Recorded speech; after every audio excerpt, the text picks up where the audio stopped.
At that point in my life, I was in my late 40s. I was just becoming more comfortable in my skin and solidifying my identity, knowing who I was and what my life's path was going to be. And that test just took me on a completely different tangent. Yeah, my father was not my father. I had this identity as an African American my whole life. And mind you, my whole life, people would always ask me, it started in kindergarten, like, what are you? Are you Mexican? Mm-hmm. And I would tell people, I'm black. And I get into arguments with people because they wouldn't believe me. And then the whole time it's like, oh, I guess the joke was on me. And that shame that you're talking about is so real. I felt so much shame. Like I'd been lying to people and I had to defend myself so many times in my life.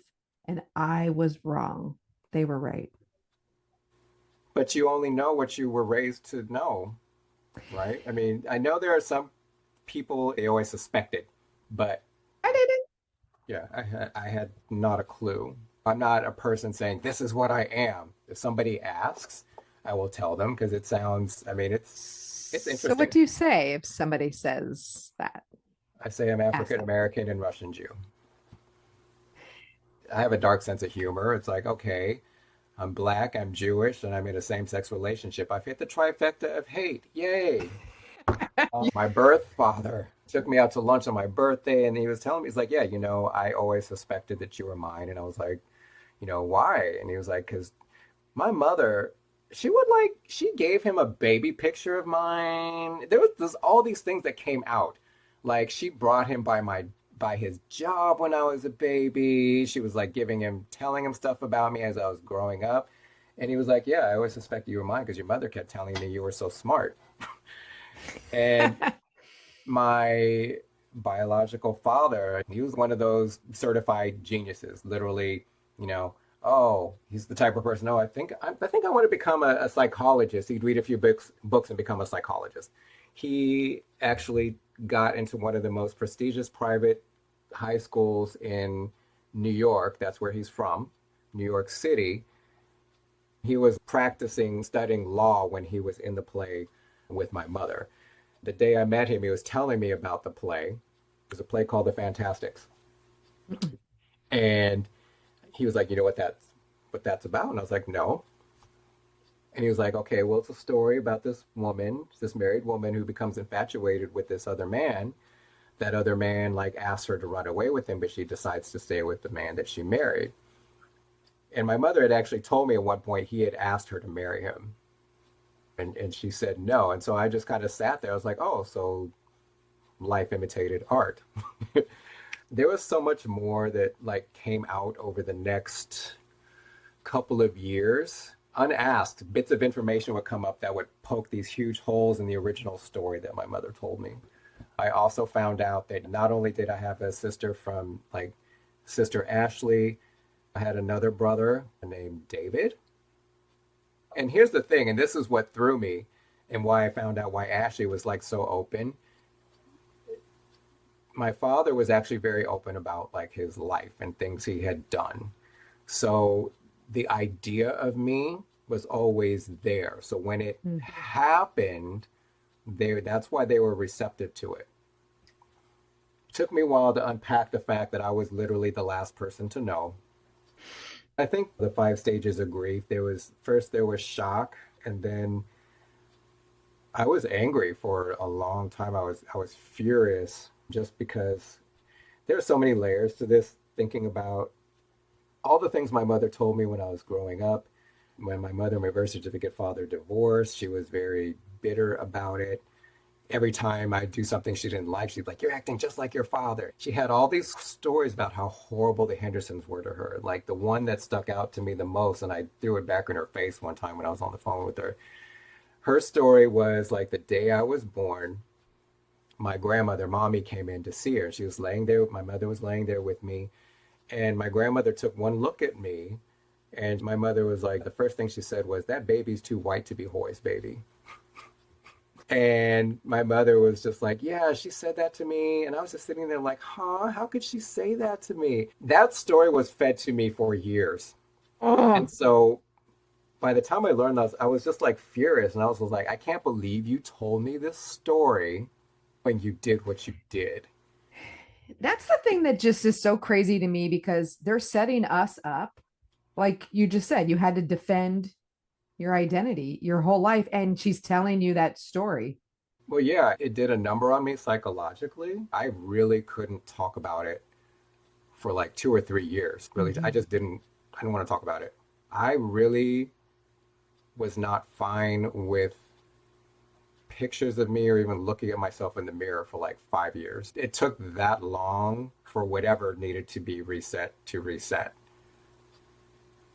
Yeah, finding out this like, oh, this is what I am. I have this whole other family that knew about me but never reached out. And my biological father, it's like he kept his distance because my mother said she wanted to stay with this other man. And I think if he had put any energy into trying to claim me, that would have ruined that. I put myself in my mother's shoes. I understand why she made the decisions that she made. This was 1971.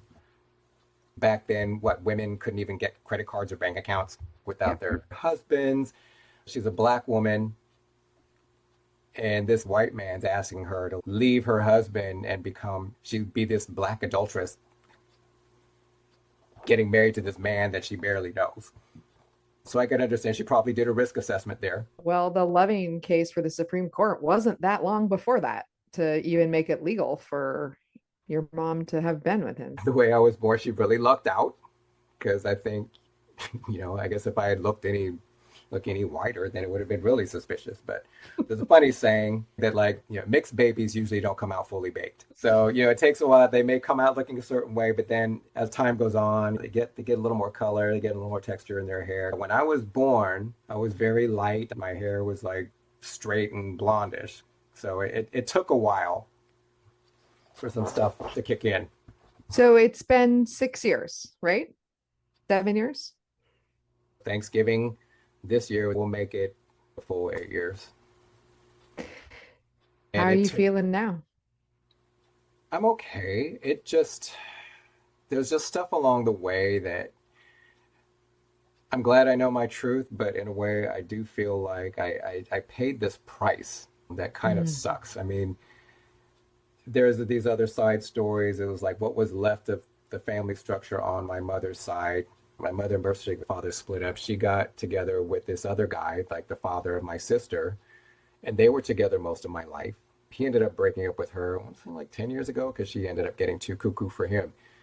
But before I even told him, we were talking one day and he was like, I think your mother cheated on me while I was with her. And I was like, really? So he started giving me these anecdotes and naming names of these men. And I'm just sitting there. I didn't say anything, but in my mind, I was just like, holy shit, I know these men. My mother's had me around these men. It's probably true. And he was telling me, he's like, I even asked her if she cheated on me, and she said no. And I was like, I can't even tell him right now because that'll just blow that up. But eventually, I ended up having to tell him because she got so paranoid that I was going to tell him that she was getting even crazier. And that just like blew up that relationship. She didn't have a good relationship with my sister. My mother would accuse my sister. She'd call her, like one time we were at dinner and my mother got a little drunk. She called my sister a whore. We Dang. were out at dinner.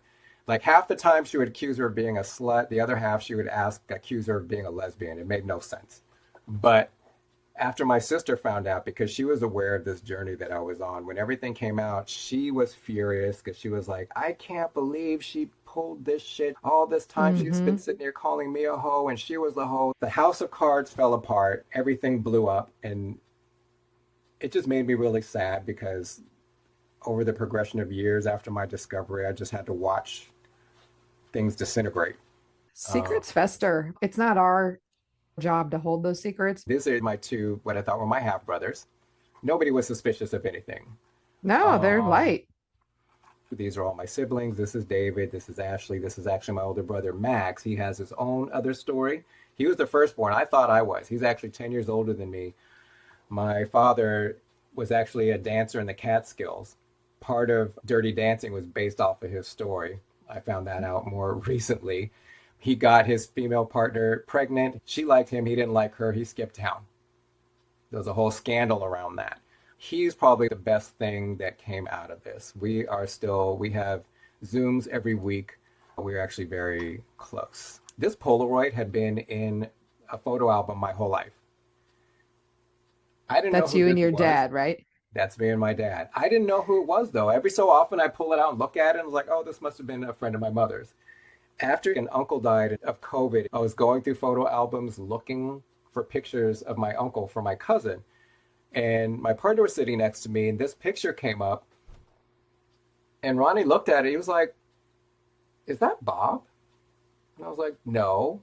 And then I looked at it again. And I was like, of course it's Bob. I knew he lived in a beach house. He lived by Ocean Beach. I actually sent him a picture of this and I said, is this you? And he replied back, he's like, yeah, it looks like it. And of course, eventually, I popped that picture on my mother. I was like, what happened here? What is the story behind this? And of course, she lied. But these two other Polaroids, after he died, I went to his wife, Mona, who I consider like a second mom. She had a service, like a gathering at her place. And as I was on my way out the door, I saw these two Polaroids sitting in this study. And I was looking at them. And my brother David's girlfriend, she saw me looking at her. She came up behind me and she was like, is that you? At Mm-mm. first, of course, I said, no. And then I was like, you know, actually it is. That's me. And then his wife Mona came up behind me. She was like, yeah, I was going through his things and there was this box and those Polaroids were in that box. She never even knew they existed. So my whole life, he had those in there. Obviously, my mother had taken him by his place more than once. At that point, I was just like, yeah, he knew. I guess I'm glad it all fell out the way it did because if it happened all at once, I don't know what I would have done with myself. There was a lot of trauma around that. The NPE groups online really helped me to keep my sanity, just knowing that there were other people in that situation. Unless you're in it, most people don't really understand the impact. That's And because it's so, not an impact. It's like impacts, right? It's so many impacts. so many impacts. I'll even admit myself, before it happened to me, I'd heard about it happening to other people. I used to watch Maury Povich. Now I like cringe. All those, you are not the father. But when it happens to you and you realize everything that it means and all the ramifications, it's like, holy shit. Because part of me is just like, I literally should have been on some completely different timeline. And this is all because of a decision that my mother made. Mm-hmm. I had two different therapists, a life coach, trauma recovery workshop. It took like all of that and time for me to even like get to where I am now. And even now, I would say sometimes I still wonder what could have been. I've had conversations with my brother Max about it. He had rediscovered his love of art, and this is one of the pictures. I feel like my picture should be next to this in the dictionary. And he replied back, you and me both, bro. And Mm-hmm. me and Max were like the closest because we were the ones that were the outliers. We were the secrets. There was a whole scandal around his conception. I mean, it was a scandal around mine.